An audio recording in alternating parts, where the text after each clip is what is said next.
Picture this. It's early November 2025.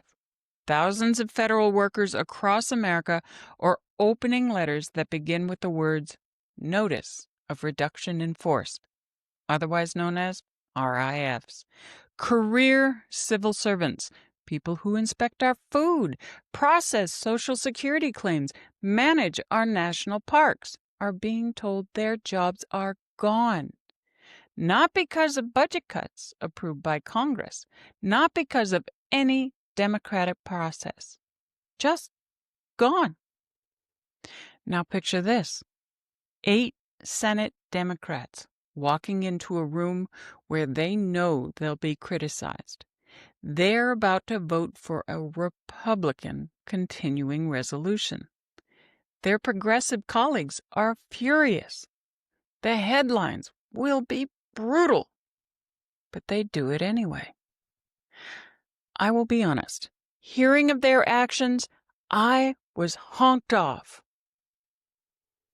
I had a completely different podcast ready to go, ready to edit. Then I read the CR, and I'm doing a very different podcast. Why? Because hidden in those 31 pages is something remarkable.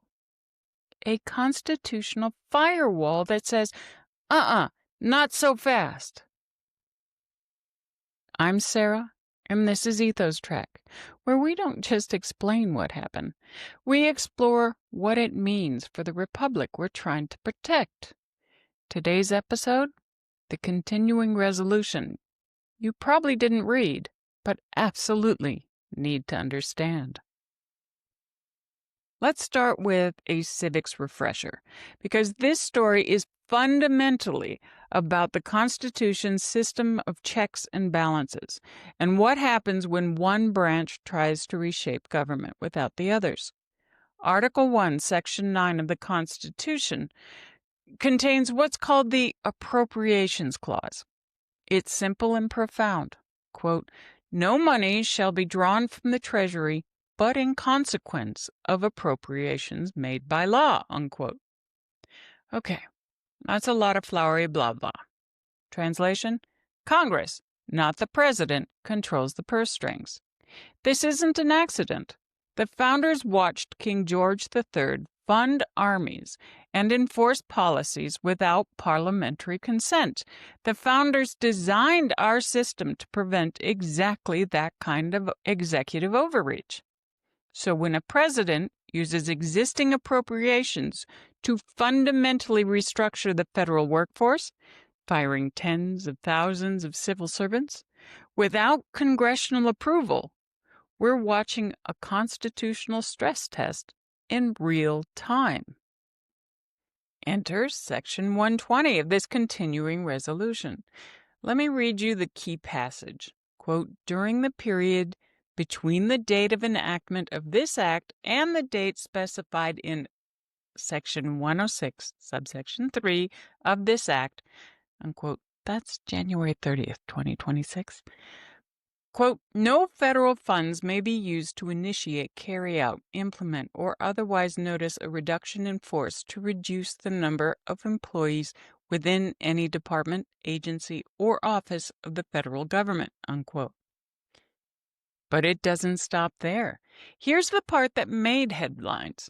Quote, "Any reduction in force proposed, noticed, initiated, executed, implemented, or otherwise taken by an executive agency between October 1st, 2025, and the date of enactment shall have no force or effect," unquote. Think about what that means. Congress just used its constitutional power of the purse to say, the layoffs you already did, reversed. The people you already fired, reinstated with back pay. This isn't a political maneuver. This is Congress using its Article 1 authority to check executive power. It's the system working exactly as designed. But let's move beyond the legal theory, because constitutional crises don't happen in courtrooms. They happen to real people. Meet the federal workforce. not some abstract bureaucracy, but 2.3 million Americans. Veterans Affairs, case managers helping former service members navigate disability claims. EPA scientists monitoring drinking water for contamination. USDA inspectors checking that your chicken isn't contaminated with salmonella. National Weather Service meteorologists tracking hurricanes. Social Security Administration workers processing retirement benefits for elderly Americans. These aren't political appointees. They're career civil servants protected by the Civil Service Reform Act of 1978. That law, passed with bipartisan support, created a merit-based system to prevent exactly what we saw in October 2025, mass firings based on political loyalty rather than job performance. Section 120 of the CR invokes this framework. It specifically references, quote, Section 3501 through 3504 of Title V, United States Code, unquote. The legal structure that governs how RIFs must be conducted. Those laws require advance notice, consideration of performance and seniority, retention rights based on veteran status, due process protections. What happened in October violated all of that. Agencies issued RIF notices without following statutory procedures. They targeted positions not based on budget necessity, but on perceived political alignment. They attempted to hollow out regulatory agencies not through the democratic process of congressional appropriations, but through executive fiat. Now, imagine if you're one of those workers. You served your country for 15 years. You survived multiple administrations from both parties. You've never been a political appointee. You just do your job. And suddenly, you get a letter. Your health insurance? Gone. Your mortgage payment? At risk. Your kids' college fund? Drained to keep the lights on. And for what? Not because Congress cut your agency's budget, not because your job performance was lacking, but because someone in the executive branch decided your position was politically inconvenient. Section 120 says Congress didn't appropriate funds for that. Those firings are null and void. So let's talk about the political calculation and why it matters that 8 Senate Democrats voted for this CR, despite enormous pressure not to. The progressive criticism was immediate and fierce. You're negotiating with hostage takers. You're enabling Republican obstruction. You should have forced a shutdown. And look, that criticism isn't baseless. This CR maintains funding through January 30th, 2026 at fiscal year 2025 levels. It doesn't include progressive priorities. It doesn't expand programs. It's a holding pattern, and we're kicking the can down the road. But here's what those 8 senators understood. Sometimes protecting democratic institutions means making unpopular votes. The 8 Democrats who voted yes were Dick Durbin of Illinois, John Fetterman of Pennsylvania, Maggie Hassan of New Hampshire, Angus King of Maine, he's an independent who caucuses with the Democrats, Jackie Rosen of Nevada, Catherine Cortez Masto of Nevada, Jean Shaheen of New Hampshire, and Tim Kaine of Virginia. What did they get? A promise of a future vote on extending Affordable Care Act healthcare tax credits, Well, we all know about Republican promises. More importantly, these senators got Section 120. Let me be clear. I'm not here to tell you whether that trade-off was worth it. That's for you to decide. But I want you to understand what they were protecting. By passing this CR with Section 120, they 1. Reasserted congressional authority over personnel decisions funded by appropriations. 2. Protected the civil service system from political purges. 3. Prevented the normalization of mass executive branch firings without congressional authorization. 4. They bought time. Time for the courts to rule on the legality of the October RIFs. This is the messy reality of defending democratic institutions.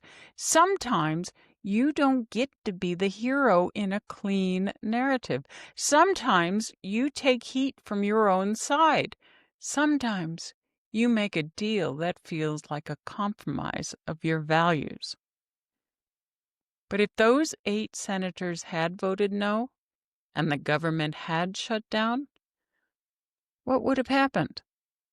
Federal workers would have been furloughed anyway.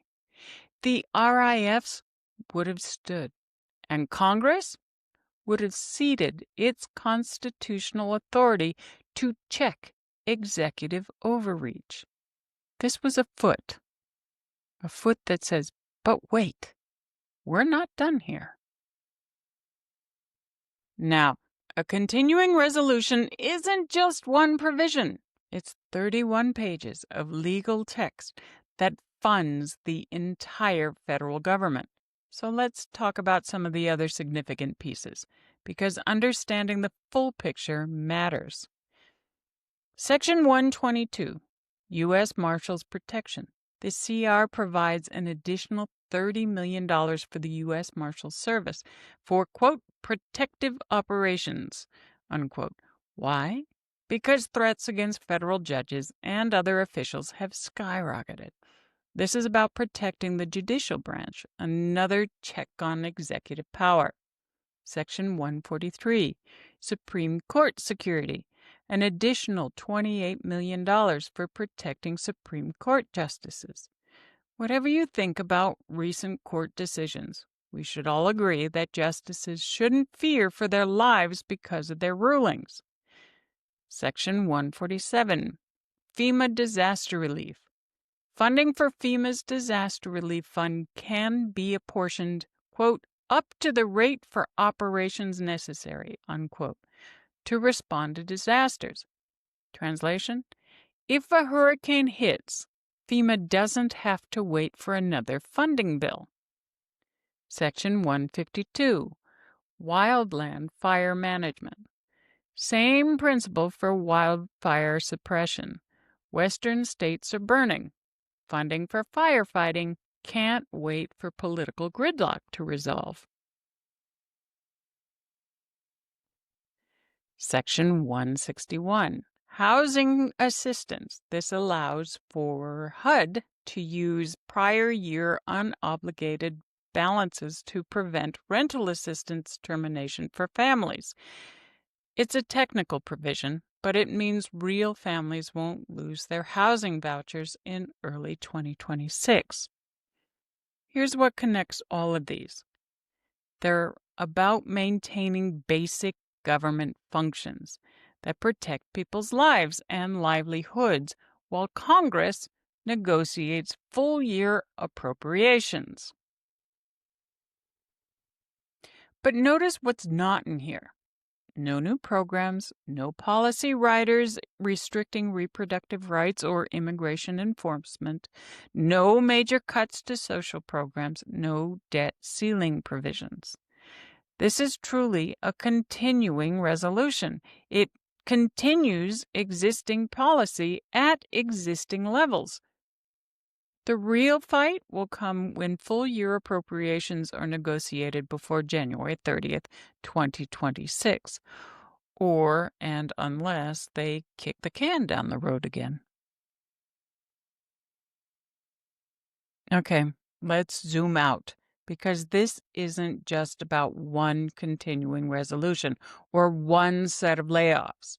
This is about a fundamental question. Who has the power to reshape American government? The framers designed a system where major changes require buy-in from multiple branches and ultimately from the people. You can't just wake up one morning and fire 20,000 federal employees because you don't like the agencies they work for. You have to, 1, make your case to Congress for cutting those positions. 2, get Congress to appropriate less money for those agencies. 3, follow statutory procedures for any reductions in force. That's not bureaucracy for bureaucracy's sake. That's democratic accountability. What we saw in October 2025 was an attempt to bypass that system. And Section 120 is Congress saying, no, we didn't appropriate funds for that purpose. Our constitutional authority over spending means you can't do this without us. On one hand, Congress just asserted that it can reverse personnel actions taken by the executive branch if those actions used appropriated funds in ways that Congress didn't authorize. That's a strong check on executive power. On the other hand, what if a future Congress uses this power to force agencies to keep employees engaged in activities a new majority opposes? What if a Republican Congress uses similar language to prevent a Democratic president from reorganizing agencies? There's no easy answer. Constitutional systems are about competing powers held in tension, not simple good versus evil narratives. All right, we've done the analysis. We've explored the constitutional principles. We've examined the human impact. Now comes the hard part. What do we actually do with this information? Because let me tell you what I don't want. I don't want you to listen to this episode, feel informed, maybe share it on social media, and then go back to feeling helpless. Analysis paralysis is the enemy of democracy. So, here are your action steps. Concrete things you can do right now. Immediate actions, as in this week. Contact your senators. If one of your senators voted for the CR, call and say, thank you for protecting federal workers and defending Congress's constitutional authority under Article 1. If your senator voted against it, call and ask, what is your plan to protect civil servants from politically motivated firings? The Capitol switchboard's number is 202-224-3121. You can also Google it. 2. Support federal employee organizations, the National Treasury Employees Union, NTEU, the American Federation of Government Employees, AFGE. These unions are fighting for due process protections. Consider donating or amplifying their work. 3. Educate your network. Share this episode with 3 people who don't normally follow appropriations bills. Host a Constitution study group with friends. Read Article 1 together and discuss what Congress's power of the purse actually means. Medium-term actions over the next month. Track the implementation. Set a calendar reminder for December 5th, 2025. That's when OMB must provide Congress a comprehensive list of rescissions. Watch for news about federal employees being reinstated under Section 120. Document any agencies that fail to comply. That's a constitutional crisis in real time. Demand transparency. File Freedom of Information Act, FOIA requests asking which positions were targeted in the October RIFs and why. Share what you learn with journalists and advocacy organizations. Build local coalitions. Find your local indivisible chapter or similar organization. Organize coffee with your legislator events to discuss protecting democratic institutions. Remember, national politics feel overwhelming, but local organizing creates real change. Long-term actions. Next 6 months. Learn the appropriations process. Congress will negotiate full-year FY 2026 appropriations before January 30th. Sign up for alerts from the House and Senate appropriations committees. Understand what's in those bills. That's where the real policy fights happen. Support civil service reform. The Civil Service Reform Act of 1978 needs updating for the 21st century. Advocate for stronger protections against politicization while also supporting accountability for poor performance. This isn't about protecting bad employees. It's about protecting the merit system. Vote in every election. Midterms, primaries, local elections, they all matter. Research candidates' positions on congressional authority and checks on executive power. Single-issue voting is tempting, but protecting democratic institutions should be a threshold question. Here are a few critical thinking questions to wrestle with. If you support Section 120's reversal of the RIFs, would you support similar provisions from a future Republican Congress? Constitutional principles only matter if we apply them consistently. What's the line between necessary executive flexibility and congressional micromanagement? Agencies need some discretion, but how much? How do we balance the desire for government efficiency with protection against politically motivated purges? These values can conflict. Where's your line? What would you do if you were one of those 8 Democratic senators? Seriously, game it out. What would you negotiate for? What would you walk away from?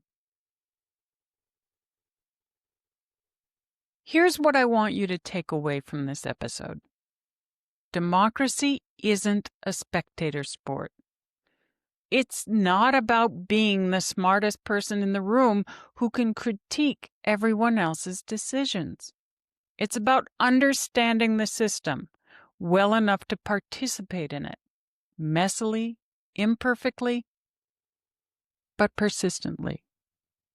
The 8 Democrats who voted for the CR made a choice.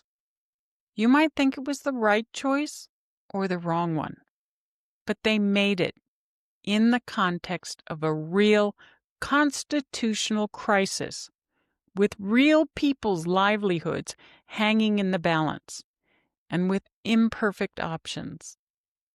Section 120 of this continuing resolution is now law.